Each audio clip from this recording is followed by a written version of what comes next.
I'm Michael Hyatt, Chairman and CEO of Thomas Nelson Publishers in Nashville, Tennessee.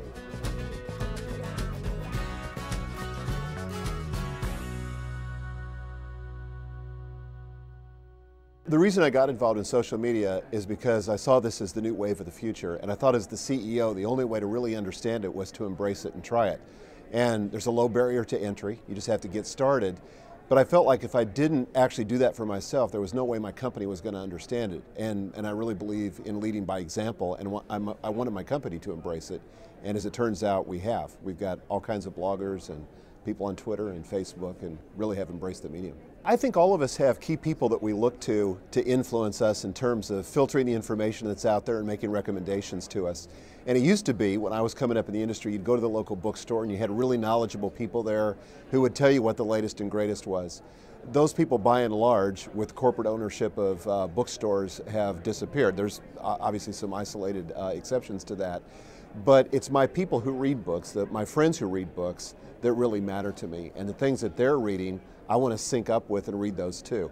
And I think that is a huge drive, is this drive for synchronicity that happens when the people in your peer group are reading books that make you want to read those same books. We're looking to those community readers to make those recommendations to us.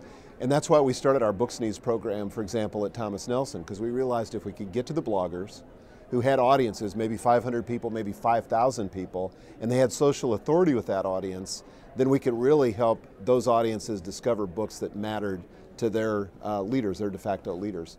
I think bundling is the idea that I hear from a lot of readers, and it's true of my own life, where I don't want to be restrained to one format. I may start the book in an e-reader, but then I want to run and I want to be able to pick up where I left off on the audio book. And maybe for some reason I want to have the hardcover because I want to underline it, or I want to mark certain passages or whatever, and I want to get back to them in the physical format. So I think increasingly publishers are going to have to work at bundling their products or making that as an option. The biggest challenge is the whole rights issue.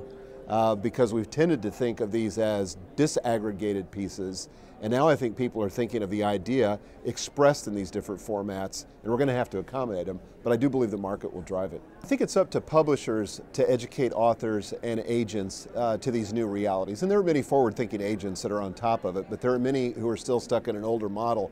For example, domestic rights would be a good example. You know, what's domestic anymore?